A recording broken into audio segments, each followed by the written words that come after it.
What's up? This is your boy Brian, aka B.DOT, the ultimate hustler. Y'all saw me on BET for 10 weeks, winning this chain, winning a new watch and everything. So, you know, y'all seen my hustle, y'all seen what I could do, y'all know I'm gonna make money. And this is the crew that I make money with. So I'm gonna have everybody introduce themselves. These are my artists. Conduit Entertainment. Don't forget the website, conduitentertainment.com. And y'all wondering why I'm looking good? This is my clothing line, Okanali, okanali.com. So check us out. And then here's the fam. This is the Conduit fam. They've been laying it down for a couple years now. And probably the hardest, most talented group of rappers that you'll find. Period. And I'm not just saying that because, you know, they with the label. It's like serious too. So here everybody go. I guess Conduit, as far as this is going down. It's been about 5 years gunning, still hunting for something I ain't seen, running with the same team. Dumb dreams put schemes in my head. Once a young boy scared, now it's death before I ever lean back. I just sling raps, never promoted crack before, but I'm bringing fiends back. And use a lie saying Piff ain't fly. Game so fire, make iceberg retire. I write words inspired, hoping niggas see the picture in it at the same time. On the grind to the lax tinted, no gimmicks, no image. This here is all me, little proud, lot of pimping. I applaud y'all opinion. Y'all getting mad that my squad's still winning at the bottom of the 9th inning. Yeah, and I ain't got a front street. My real life boulevard's all concrete like the pavement. I'm working hard on the day shift. It ends when the second one begins. No break, it's me. Maitre D up in the matrix, serving Neos till we hold them green faces. No statements wasted, feeling like the potential greatest is an underrated placement. So it's back to the basics, black till I facelift, making sure me and mine taste that. Fruits of labor, tooth gon' save it till the cavities. I got the gravity, get your weight up. Just don't make us act that fool.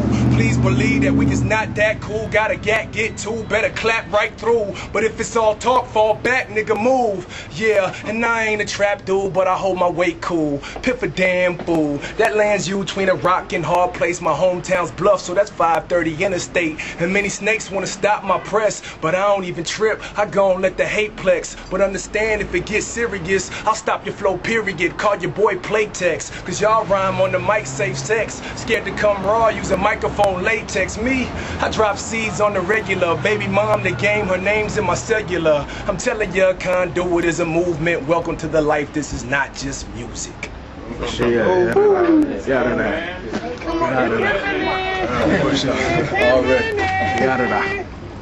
Killer. It's your boy DK, man. Let's get it.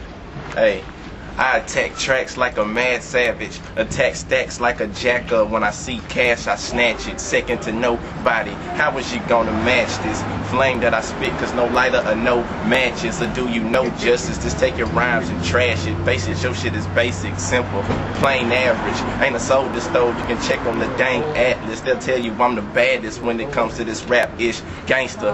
Gutter from the hood with them damn gas spit with infrareds to put precise holes in your fitted cap. Slick pillar gat, gorilla but still a Mac. Cool but still a Jack, so don't get your chinchilla snatched. Man, you're feeling that, I know. You ain't gotta say so, it's no game ho. My dough stacking up like some Legos. I ain't got a job, salary or a payroll, but the gat make niggas let go of they stacks like an ego. Holla at me. Killer. It's your boy Soldier T. Hey, B.DOT, call the fire department. Burn it down, man. Check how it's fitted. A lot of people talking down like they supposed to really know me though, but guess what? I'm Soldier T, but you don't really know me, ho. I'm that boy that's tipping slow, creeping low to get the dough. Catch me at the studio with Goins, DK, Piff and Bo. Never catch me slip and blow, cause that's not my type of drug. But ask me about that Mary Jane, she keep me hype off in the club. I might as well just be the thug that people try to judge me as. Cause I rap about the streets and money stuffed in duffel bags. Too much, enough of that. Doing things I never did. My mama used to brag on me cause she raised me up as a better kid, kicking it with my relative. Yeah, people call her MT. She keeps some of that good and a whole box of them Swisher sweets. I'm anxious to hit the streets, but I'm having all these nightmares. I sold a little green, but I ain't never messed with that white girl. I heard this word in money yet, but consequences come with that. I'd rather work and sit back and chill and just let my money stack. Yeah.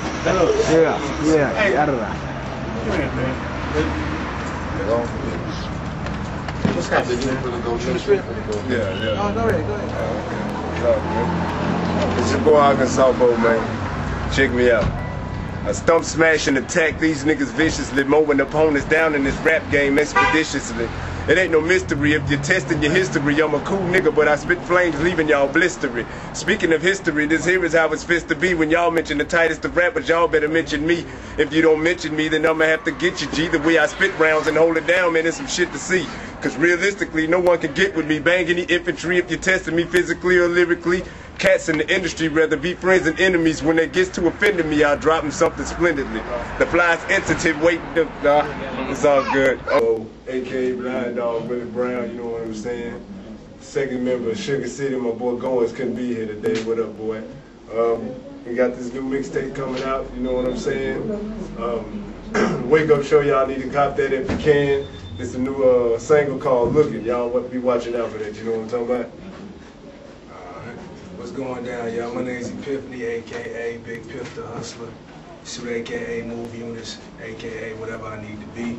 Also the president of Conduit, pretty much, man. We just got a little mixtape. We got hot in the streets right now, Wake Up Show. You know what I'm saying? Got the whole squad on it. Also, we got an album dropping April 11th that y'all all gotta look out for. Don't even have a title for it yet, but y'all gonna know when it comes, man. I have my mug on it. Probably have the Ultimate Hustlers mug on it. These cats on it as well. So y'all be sure to look for that now. Also, the entertainment, the website is, one more time, conduitinc.com. Y'all check that out for real. Yeah, this your boy Soldier T from the A-State, baby, and we here. We doing it big now. Check out that Rude Awakening with me and my boy DK. It's coming soon. Already, this your boy DK, a.k.a. D-Killer, man. On the same mixtape, y'all already know what it is. I'll let you, boy. Big ups to the whole A-State, for sure. Already. Yeah. Big up to all the HBCUs. You know, y'all doing your thing. Went to Morehouse for like a semester and everything, so it was all good. It was fun. So shout out to Spelman too, especially Spelman and the females at Clark Atlanta and Morris Brown. Keep your head up, females at Morris Brown. Y'all gonna get back in.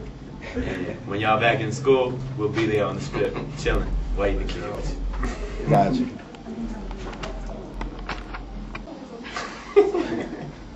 Brian, let me ask you, coming from, you know, that Stanford background, how did you get involved in all this, you know, this rap business?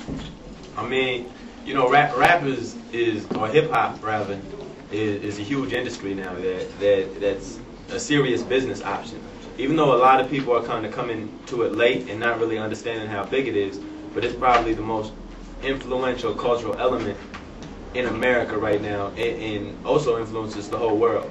So from one standpoint, it was a straight business move. You know what I'm saying? It was like, you know, the obvious choice. I love it too. I'm a fan of hip hop from jump, and so it was like, hey, if I could get into business and make money from doing something that I've already loved and loved listening to and been a fan of for all my life, why not do it?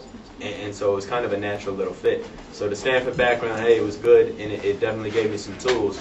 But, you know, from a business standpoint, it made sense. A lot more cats from the Stanfords, the Harvards, and the HBCUs are going to be thinking about hip-hop as a viable business option because of all the money it's generated in the past few years, and that it looks like it'll continue to generate as well. So I think it's a natural connection.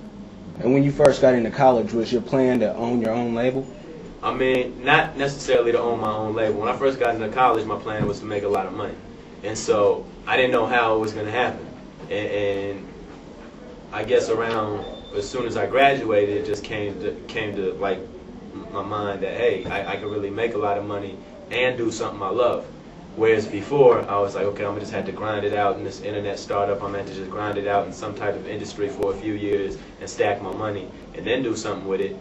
You know, I was showing the way that hey, you know, we had this opportunity. I hooked up with my man Epiphany, you know, right behind me or whatever, and he was doing this thing in New York, and we was just talking, and it started to really make sense that we could start a label and be just as successful, if not more so, than a lot of the successful labels in the past decade.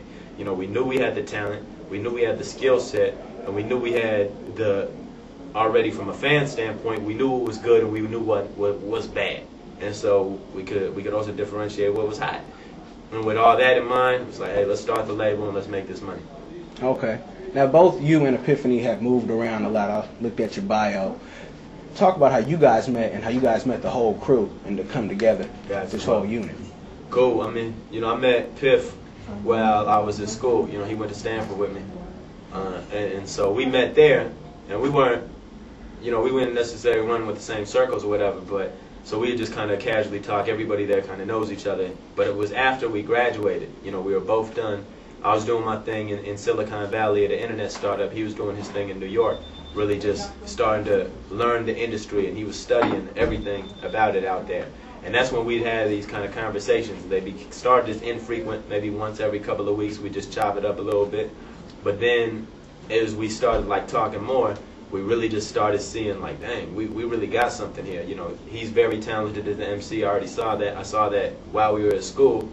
And I also saw he was a smart dude who really knew how to move. He's a meticulous thinker. So from a business standpoint, he would be a great partner. And it just kind of came together. And then Piff could probably talk about how everybody else got involved just because, you know, he kind of brought them on board from his home state.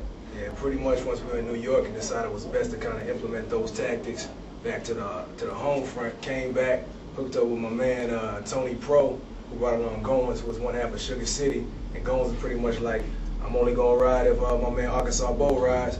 So Bo was cold, so let's like, hey, let's go ahead and roll with that. And Bo was like one time, hey man, I got my little folks from back in the car. That's, you know, spit whatever wants to ride up here for like this interview. That happened to be DK. DK was like killing the freestyles the whole way up there, so it's like pretty much, you know what I'm saying, if you down to kind of play a background for a second or three, you could definitely roll with us too. DK pretty much wasn't satisfied with that, so now he's kind of like on every mixtape. 7 out of 6 tracks, DK's on that. And you know what I'm saying, DK is really just a family thing. DK's from the gut. Bring his man Soldier T along, now they got their own mixtape coming out. So it's pretty much one of those like still, sharp and still, real recognized real things. So that's how the whole family came, and so that's how I meet people like DJ Shadow, hook up with like media relations companies like ARSWE, stuff like that, man. It's just the whole, whoever's really real about their business, whatever that is, whether that's artistry or media relations or making money or getting to where they need to go, and we can ride with them. That's how we do it. Okay. There's a lot of mind power. You got 2 Stanford minds on this crew. It's not a game. What do you think? Because I know you guys was the #1 label out of Arkansas, independent. Was that last year? What are you doing that no other Arkansas, no other person in the industry, period, is doing? I mean, I don't know if it's that, you know, because definitely there's other labels in Arkansas that's definitely doing their thing. And they on the streets every week too. And, you know, they making good music as well. So as far as though what I think differentiates us is probably like our work ethic that is tireless. I mean, you know, we're not going to stop working. And I don't care if we got to get 1 hour sleep or no sleep. If we got to get stuff done, it's going to get done. So we're always in the street. We're always keeping it, you know, moving. Also, I think our network has definitely helped. So we've been blessed just to kind of have a very strong network of individuals that have helped us from all different angles. So I mean, you know, people that didn't necessarily have to help, but just helped us because they may have known us or they may have seen us work in other capacities, kind of lended that hand out, which has given us a step up. So even like with the show and everything, get on the show, and now that gives us some more leverage. We were on TV for 10 weeks straight. And so now we just have a little advantage over other independents, because we definitely know what it's like to be an independent with a very small budget and having radio and TV kind of just look the other way because you're not the biggest thing out right then. So we can relate to that struggle, but at the same time, we kind of were able to persevere through those times of being broke, persevere through those times of you know, not necessarily getting our single in every single rotation on different radio stations. We're able to persevere through that, and now we're at a state where people actually are looking for us. And so it's kind of more so we just put in the work. You know, they talk about how everybody in the entertainment industry or rap industry seems to have like, yeah, I was doing this for 3 years, I was doing this for 4 years, they're doing it for 5 years before we really got put on. Well, we've been doing it for like 3 years now. So now we're like, we planted seeds 3 years ago, now we're starting to see those sprout. And I think that's kind of like why now we look a little different than some of the other independents who may have been doing their thing, but maybe it's only been for a year or 2 years. And I'm sure, you know, their seeds will sprout eventually too, but right now, hey, it's our turn. It's our turn to get money and blow up. So that's what we're going to do. Also, I just like to add that real quick. I just think also, definitely as B.DOT was saying, it's not taken away from any other labels, because a lot of labels really doing their thing and show love. But I think we just have like a balance that's incredible, you know what I'm saying? Whether it's on an artistic tip, we kind of just like have the full pie in artistry, you know what I'm saying? You have like, you know, not to go to too many labels, but you know, whether you claim like just street or conscious or whatever type rap you like, we got something to meet your needs pretty much. You know what I'm saying? It's kind of like the full pie of the game. Even on the business side, you know, we can walk into the business meetings, talk to corporate, chop it up, and then, you know what I'm saying, holler at whoever's on the block and talk to saying, you know what I'm saying, speak what we speak. It's just kind of like whenever situation we're in, we bring ourselves, which is the real to it, and kind of like Cash just recognized that. So at the end of the day, I think it's like we can dip in any field and be comfortable. Make it look good. Okay. B.DOT, you can't answer this question. This goes out to the crew. When you guys saw your man win on Ultimate Hustler, what was going through your mind? It's on. Straight up. It's on. Just when they get cracked. Well, give me more than that. I'm gonna go around. I want to hear, you know. Well, you know, at first, you know, Dame he was playing around with my man. I thought he was going to lose the joint. So then right there, you know, I automatically stood up because we was in New York. And, you know, the house was full of conduit shirts. So when we thought he was finna lose, we was just finna go down to 106 Park and, you know, see what we can make happen. just to see what we can make happen. We wasn't telling nothing not that much. But, you know what I'm saying? We just went, we was all down there and, man, it was a good feeling, though, to be real. You know what I'm saying? When he switched it up. Told my man he got it, I was like, okay, I feel a whole lot better. I was just like his own now, you know what I'm saying? I'm in the game, let's go. So first, so it hit me just kind of like the same way, being real cool with him, just like a whole personal congratulations, like, you know what I'm saying? Knowing, seeing him in the struggle with me for this long, and then seeing him win now, just like a great personal achievement on his own tip. Then after that, I was just selfish thinking. I was like, man, we gotta get this thing pop. It's kind of like we've been, you know what I'm saying? I remember 3 years back being out late night, 20 degrees, putting flies like this in people's windshield wipers, and it's kind of like, man, about time some of this paid off. So it's kind of like, it just looked like this is our time, you know, it's the transition pivotal point for Conduit just to reach the masses now, man. So it's kind of just like what we deserve, you know what I'm saying? It's kind of like people say work smarter and not harder, and whatnot. We work smarter and harder, so it's kind of like that's what it was right there. Okay. Yeah, I was happy for him, man. I almost turned to Fat Al and tried to jump on the TV screen. You know what I'm saying? But yeah, that's what I was like, man. I was like, it's on now. Ace stay finna blow. Yeah. Me, man, basically, I was just when it came down to the last 3, I was basically knew that my man was gonna win it, because, you know what I'm saying, I know what he do, you know what I'm saying? And I was just calling everybody, letting them know, man, we better get ready for us, you know what I'm saying? Yeah. I was real happy for the cat, you know what I'm saying? Okay. What it is. What stopped, or maybe it's gonna happen? Are you gonna take the label and maybe sign with a Rockefeller or a Def Jam now that you're, you know, in that circle? You know, that's a lot of discussion, because at the end of the day, the money has to be right. What was good was the win, and I look at the win as kind of a collective win too. I don't really look at it as an individual thing, because what we've all been doing, you know, all of us for the past 2 years, is what gave me the ability to even get on the show, much less have the tools and skill set then to surpass everybody that was there. So going back to the original question, I mean, we've got an open door at all the majors. You know, they all know who I am, they all know I have recognition, they all know that, hey, we know how to sell records, because we saw them on TV and we saw them before the show, and now it's like that much easier for us to sell records because we've got familiarity throughout the whole nation. So are we going to sign with a Def Jam and everything? If Def Jam come with the right offer, yeah, we'll sign with Def Jam. I got nothing against it. But at the end of the day, it's a complete business decision. Dame's been real good, you know, since the show and everything. He's basically like, yo, anything you need, just let me know. So I know I can rely on Dame to really look at different deals that are going to come across the table and everything, and you know, really help us assess certain things and see whether or not they're good and something we want to enter into or not.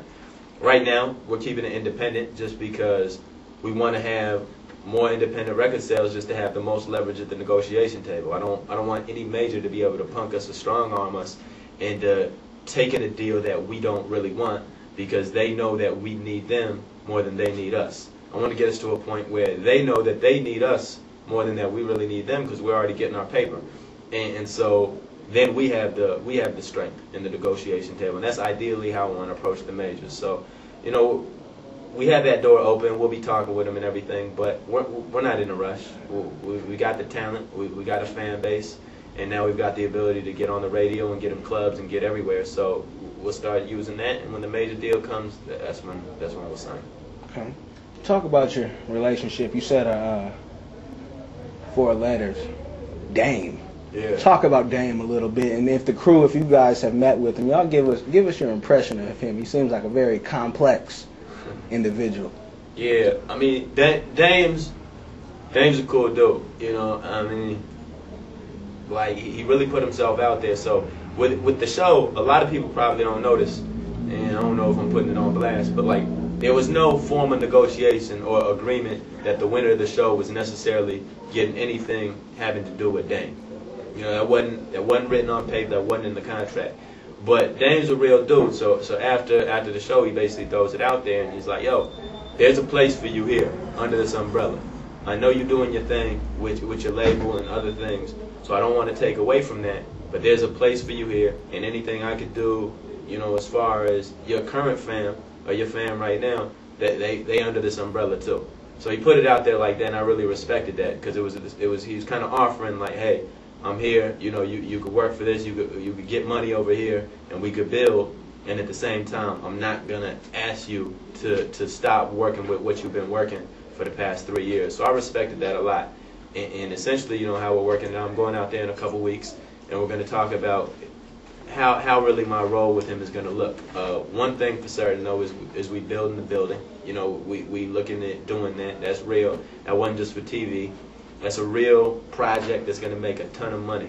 So Dame wanted to do it, and of course I wanted to do it. So we're going to be working on that a lot, and then as well as some different side projects. But Dame's a smart dude. You know, he's a smart dude. He's calculated, and he's got a lot of integrity, which I respect. So from a mentor standpoint, I can't think of too many other people I'd rather have to be able to sit with, to understand, to see how they move, to see how they make business decisions, to see how they assess deals.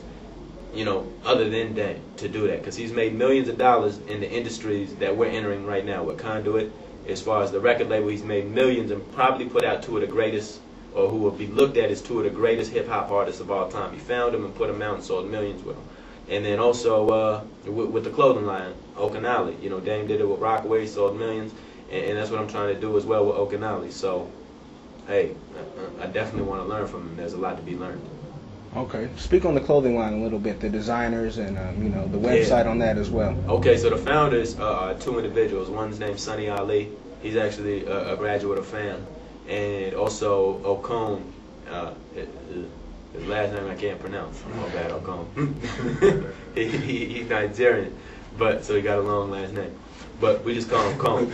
So O. But them are the 2 founders and everything. And Sonny Ali, he's one of the principal designers. The whole concept behind that was like, you got a whole generation of people now. As I was saying earlier, like hip hop is huge, and it's across country boundaries now, and it's also across age lines. So you got cats who are now like 30 years old who grew up on hip hop, you know, who grew up listening to hip hop. You got people who's 25, you know, around our age that grew up on hip hop.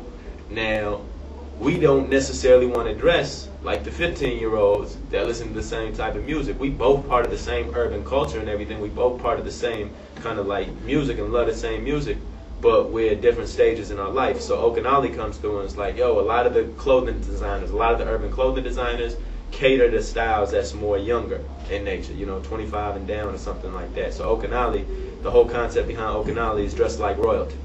And so we've got these currencies. I don't know if you could see them, but currencies from all over the world, you know, in different countries and everything.